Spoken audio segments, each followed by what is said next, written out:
I'm Nick, and this is one of the most anticipated small form factor cases of the year.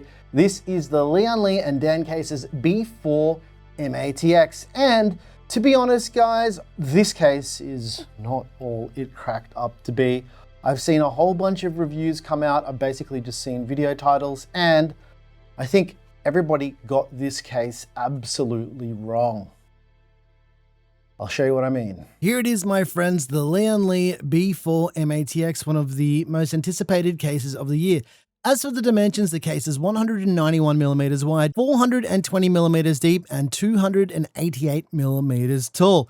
However, this case can also be oriented in a vertical layout, just in case you wanted to change it up a bit. So let's get inside the case. To get inside, we need to put your hand underneath the front edge of the front panel and lift up. I said lift up. I have a bit of a bone to pick with Lian Li about getting inside the B4. As you can see, I'm wearing gloves because I already cut my hand trying to get into this case because of the way you begin to get into this case, the front panel. Now, to get inside, you have to lift up the front panel, but the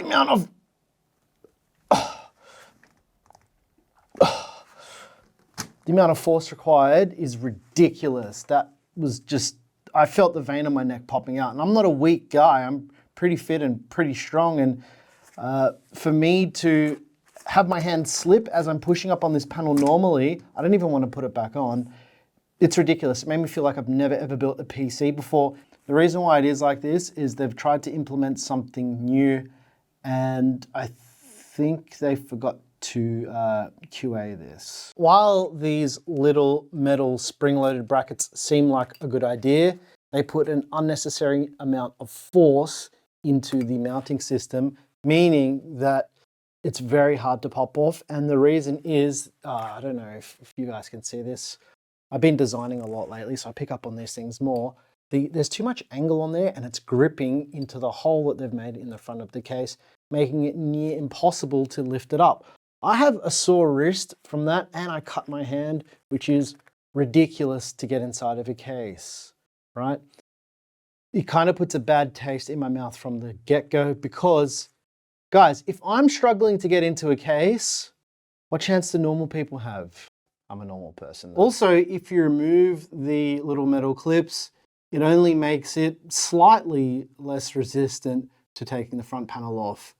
It's not looking good. To remove the side panels, you want to slide them forward once you can get that front panel off. Both the back and the front side remove the same way. Then you'll want to pop up the top cover. There's a little finger slot where you can put your fingers in and you can lift that top panel up and then away from the case. And then you'll want to remove the side fan bracket. There's 2 screws to remove the bracket. You can just lift it up and pull that away from the case. There's a single dust filter on the bottom of the case, which can be easily removed too for cleaning.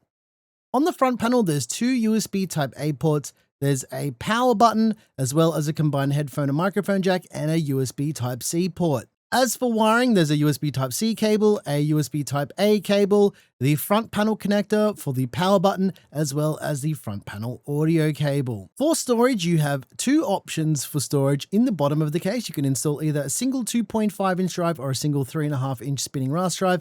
And on the front of the case, behind where the power supply mounts, you can do a single 2.5-inch drive. On the bottom of the B4, you can install either 3 120mm fans or up to 2 140mm fans. On the front, if you use an SFX power supply, you can install up to a 120mm fan. This will also be dependent on the graphics card you install too, as well as the other cooling solutions. On the side bracket, if you're using an SFX power supply, you can do 3 120mm fans or 2 140mm fans. However, if you're wanting to use an ATX power supply, you can only do 2 120mm fans, but you can do 2 140mm fans. If you're looking at doing liquid cooling, with an SFX power supply, you can do up to a 360mm liquid cooler, or with an ATX power supply, only a 240mm cooler. On the rear, you can do a single 120mm fan, and this rear bracket can be rotated depending on the cooling solution that you decide to go with your system. Up top, you can remove the top fan bracket And there's two pre-installed 120mm fans up there. These are slim fans. They're not regular thickness. They're only 12.5mm thick. And these fans are PWM and daisy chainable. I would suggest using these fans and keeping them, or going with another slim fan option if you decide to change them. Now, I quickly want to touch on fan and radiator support on that side bracket. Now, while it does mention you can install a 360mm liquid cooler in this case, with Lian Li's own cooler, you need to do little things like remove the side plate to give yourself a little bit of extra clearance, because it literally just doesn't fit. The fit here is super, super duper tight. And to make it fit, you have to pull out the rear bracket, and then no rear fan can be installed because the cooler kind of hangs out the back of the case. Then you can reinstall the rear bracket after you've done all the wiring and everything. To be honest, this isn't a perfect solution. It's definitely one of the solutions of all time. But yeah, I would almost say you need to be very careful with the 360mm liquid cooler you go with in this case, because not all 360mm liquid coolers are equal. If you're looking at installing an air cooler, the maximum supported height is 162mm. As for motherboard support, the B4 MATX supports ITX and MATX motherboards. Pretty simple, nothing more, nothing less. MATX is the best. Power supply support is where the B4 MATX has its really strong case. Now, at the front, you can remove this bracket here. This is the ATX power bracket. So if you're wanting to install an ATX power supply, essentially you just mount it to this bracket and whack in your ATX power supply up the front. There's also the integrated SFX power supply bracket, which you can remove via the side of the case, and you can mount your SFX power supply to your bracket. And that's kind of what I did here in the system. There's an extension cable for the power supply as well. It's a right angled IAC cable. And there's also this clever little power connector on the back. So if you're building your system in the vertical orientation, you can push the cable inwards to then allow you to clear the bottom of the case. But regularly, you just want it to be sticking out the back. Or, in fact, you can push it in as well. It's completely up to you. As I mentioned, if you're using an SFX power supply, you load it in through the side of the case and then attach the two screws that come with it to hold the power supply in place. And that's it for power supply support. But for the GPU, there is a GPU support bracket on the side of the case. There's two screws on the back side that will allow you to adjust the height, and then you can also adjust the rotation of the bracket too. Now, to install a massive GPU like the one you're about to see me install in the case, you'll need to remove this front fan bracket. The one that I mentioned before, you could optionally install a 120mm fan, and you can either feed the whole GPU in through the front or do what I'm doing here and use it for some extra clearance to mount your massive GPU. Now, the maximum GPU clearance here is 358mm. Keep in mind though, you do have a little bit of extra clearance outside of the bounds of the chassis, because when you put the front panel back on, with this GPU in particular, it will allow you to make that fit. So speaking of the front panel, let's put all the other panels back on, saving the front panel for last. And yeah, we'll chat about this case and all its things in just a moment. You and me will never make it through if we go on this way. And I can see all that's to do is fix our own mistakes. You and me will never make it through if we go on this way. And I can see all that's to do is fix our own mistakes. Let's quickly take a look at the thermals. What you're seeing on your screen right now is the thermals they're not too bad, but also the GPU thermals are pretty high. Now, the reason for this is because this GPU is almost past the limit of what will fit in this case, and that's to do with the thickness of the card too. You can't put any fans underneath it, not even slim fans. So it does hurt the thermals a little bit, but if you remove that bottom filter, the thermals of the GPU will be a lot better. But given the design of this case in this orientation, I think that that's yeah, not a wise idea. However, if you did want to flip the case and make it vertical, I'm sure the thermals would be different, but you guys already know how I feel about the case and the decisions that Lian Li made with this case. So I found it to be supremely frustrating. And this is from someone who builds with small form factor cases all the time.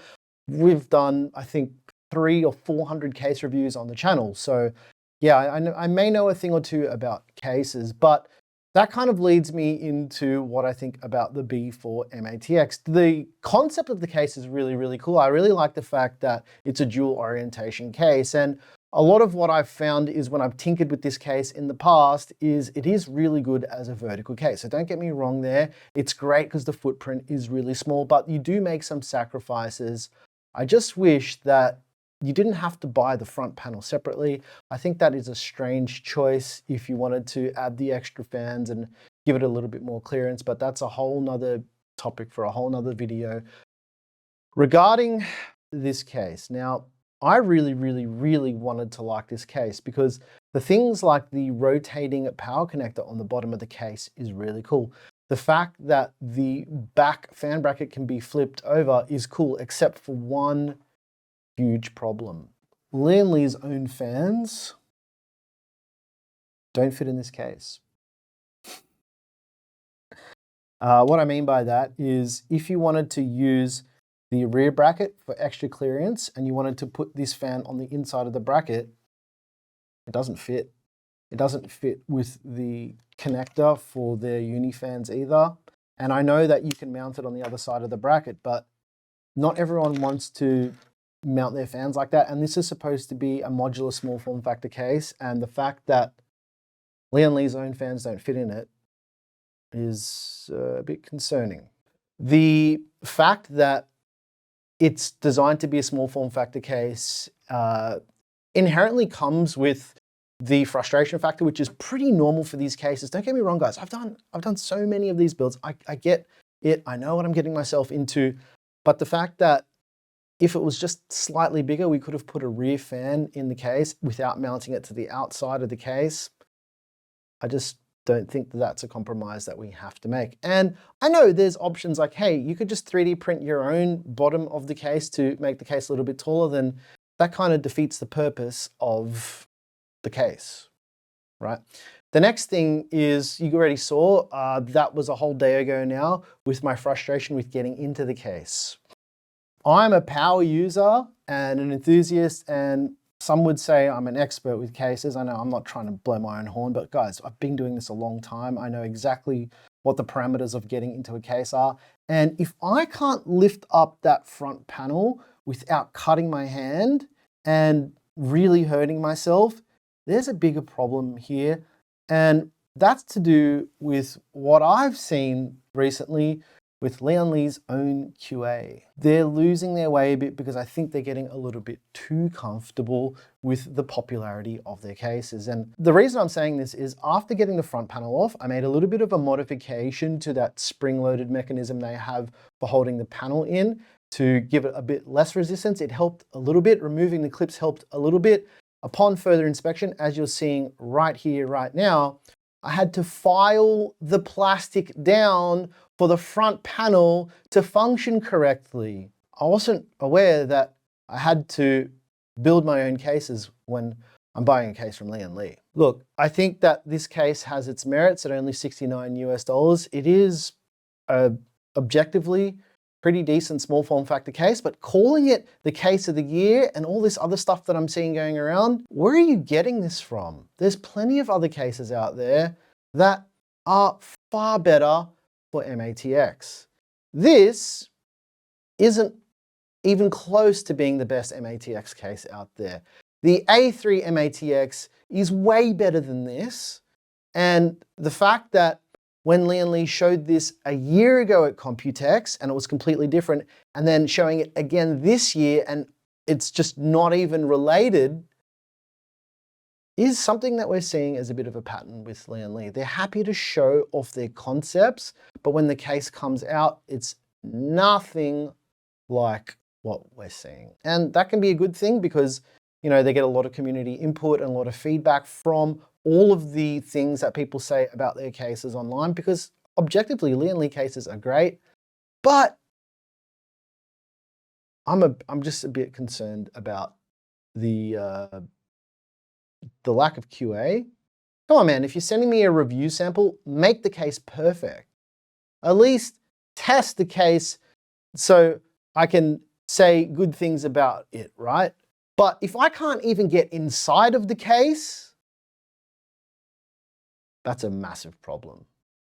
And I'm not just like salty and whatever because I couldn't get into the case. This is a frustrating case and I think everybody's wrong about it.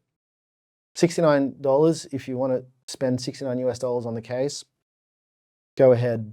Like it's perfectly adequate. It's gonna mostly do what you want it to do, but would I buy it? No. I've seen so many cases over the years and yeah, like the case is fine and that's it. It's just fine. Nothing stands out to me as being an amazing MATX case. The A3 MATX that they did was awesome. I love that case. I used that case myself. I was like, man, this is the best, but this just isn't it as well. Like, I gotta say, the wood is quite nice. I do like this wood. Say something nice. I did say something nice. I really liked the GPU compatibility. I thought that was really good. I actually thought it was better than I expected it to be, especially with people like, oh, you know, like the Astral card and blah, blah. I don't know. I think the Gigabyte card is bigger or the same in size. It's massive. This thing's like a 4-slot card. It fits in pretty easily. Yeah. Look, guys, I don't want to make our videos negative, but sometimes I see other videos and people like saying outlandish things in their videos about how good cases are, but it's just not the truth, right? Our job isn't to sell you a case through an Amazon link. Our job is to be honest with you guys and tell you about things that we found with cases. Like that's the whole point of the channel. If you're not doing that, then why are you doing it? Be honest. Fucking hell.